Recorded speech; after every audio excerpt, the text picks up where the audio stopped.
Okay, so Rana, maybe you can start off telling us a little bit about, you know, what attracted you to virtual instruments and why you started using them. Okay. So, as I mentioned previously, my discovery of all of these amazing applications came from the fact that I had, I just left my company and I was a little bored, and I started out using Pro Tools, and that was what I was trained on, and that's what I knew.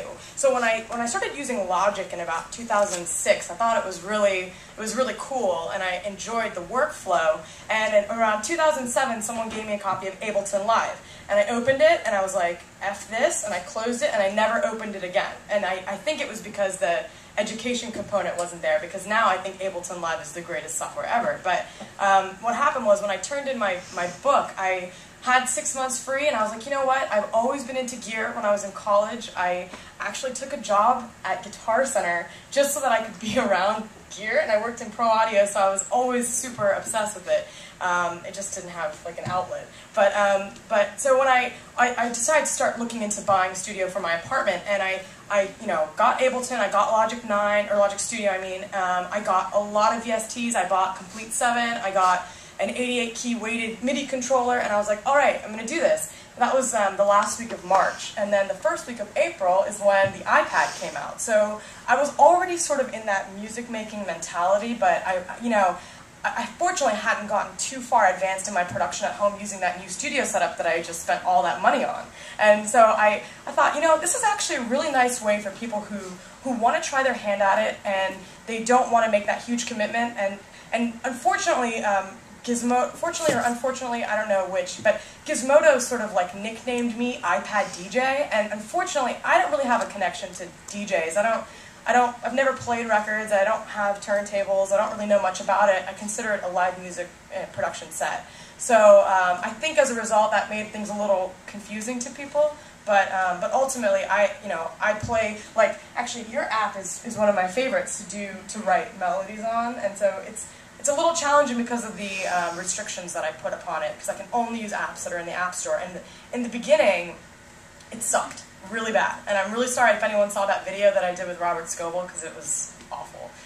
It's just gotten so much better because of the evolution of the applications. But I think, like, if anyone in here is just, they want a scratch pad, like when I'm on an airplane or something, I just pull out an iPad and I can kind of get the foundation of a track down, and I don't need to get my MIDI controller and my laptop and before my M-Box, all that stuff. It's really self-contained, and it's a good tool to write music on.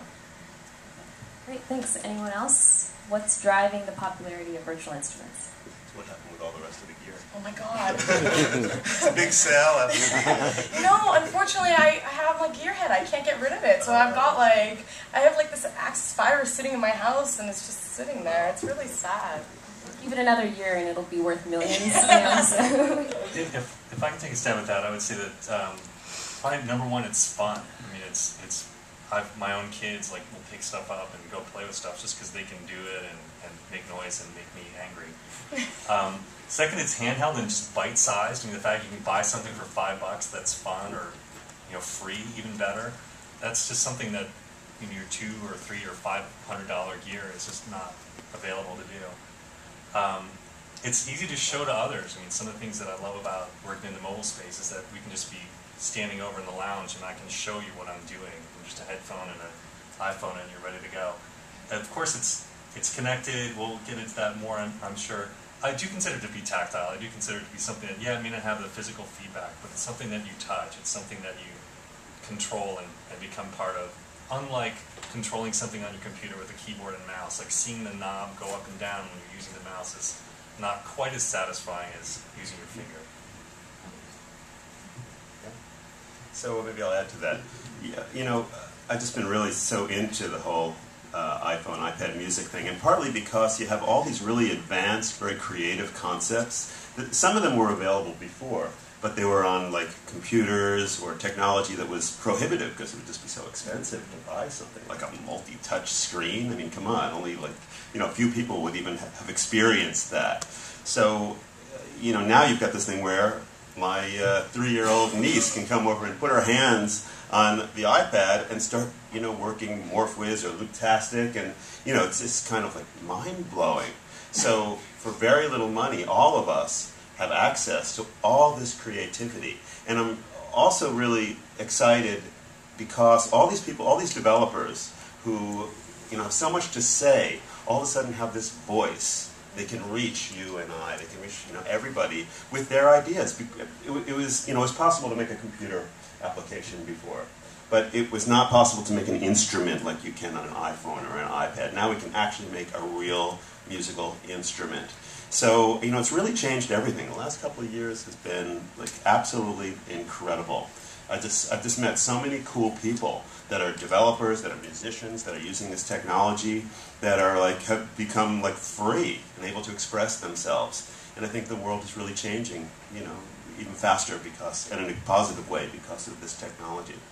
There's, I think that it's really great that you said that too. I think Apple helped that happen because the SDK is written in a way that you can do that. There's this one app that I'm so in love with. It's called Curtis, named after Curtis Rhodes, and it's a granular synthesis app, and it's touch screen, right? So you interact with musical concepts in a way that you couldn't on a laptop, and I think that's another amazing part of it. You know, like with the iPhone, I wasn't creative on the iPhone.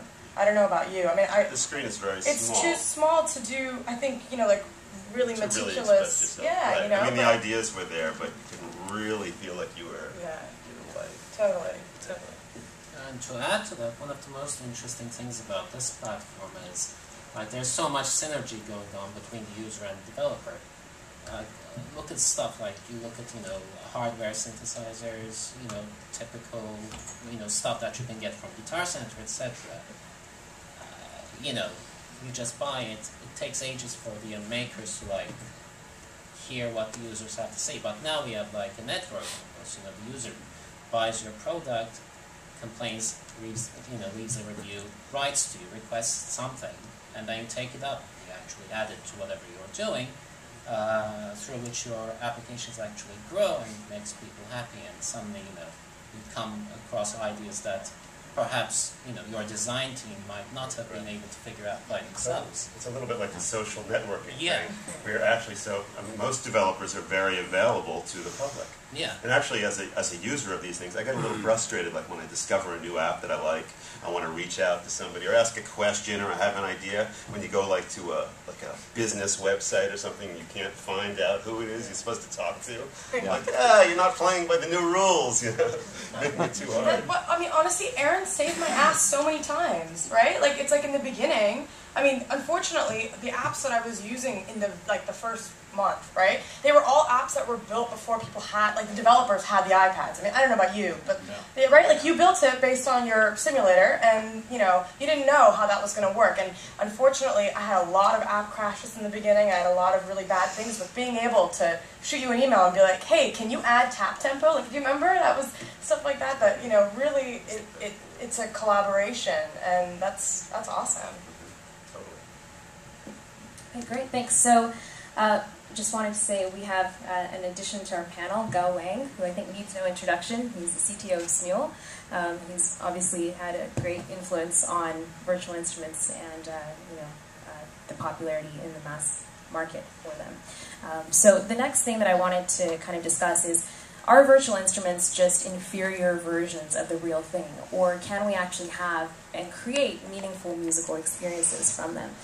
So just kind of give that some thought, and while you're thinking about that, I wanted to have Jordan do his demo. Awesome.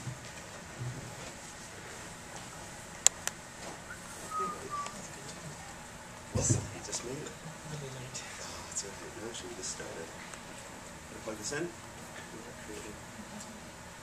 Yes, I can.